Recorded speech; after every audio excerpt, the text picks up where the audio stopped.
ফিলিস্তিনের গাজা নিয়ে নতুন পরিকল্পনার কথা জানিয়েছেন মার্কিন প্রেসিডেন্ট ডোনাল্ড ট্রাম্প। মার্কিন রাষ্ট্রপ্রধানের ব্যক্তিগত উড়োজাহাজ এয়ারফোর্স ওয়ানে বসে গাজাকে সাফ করার পরিকল্পনা জানিয়েছেন ট্রাম্প। শান্তি প্রতিষ্ঠার উদ্যোগের অংশ হিসেবে গাজাবাসীদের মিশর ও জর্ডানে পাঠানোর ইচ্ছাও প্রকাশ করেন তিনি। প্রেসিডেন্ট ডোনাল্ড ট্রাম্প ইঙ্গিত দিয়েছেন তিনি গাজা পরিষ্কার করতে আগ্রহী। পাশাপাশি তিনি জর্ডানের বাদশাহ দ্বিতীয় আবদুল্লাহর সাথে কথা বলেছেন, যাতে দেশটি গাজার 10 লাখেরও বেশি ফিলিস্তিনিকে আশ্রয় দেয়। মার্কিন প্রেসিডেন্ট বলেছেন, আসুন আমরা গাজা পুরো পরিষ্কার করে ফেলি। গাজা নিয়ে 100 বছরেরও বেশি সময় ধরে একের পর এক সংঘাত হয়েছে। এই সমস্যার সমাধানে কিছু একটা করা উচিত।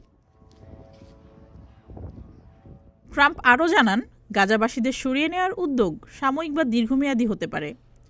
জায়গাটি পুরোপুরি ধ্বংসস্তূপে পরিণত হয়েছে এবং প্রতিনিয়তই মানুষ মারা যাচ্ছে।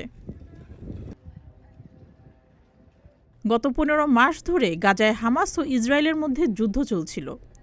গাজায় এখন পর্যন্ত নিহতের সংখ্যা 47,000 ছাড়িয়েছে। তবে ট্রাম্প ক্ষমতায় আসার একদিন আগে যুদ্ধবিরতি চুক্তি কার্যকর করে ইসরায়েল ও হামাস। ইসরায়েলি কর্মকর্তারা যুদ্ধের খুব শুরুতে ফিলিস্তিনি অঞ্চলকে জাতিগতভাবে নির্মূল করার ইঙ্গিত দিয়েছিলেন। এবার সেই একই ইঙ্গিত দিলেন ডোনাল্ড ট্রাম্প। সুস্মিতা, প্রতিদিনের বাংলাদেশ।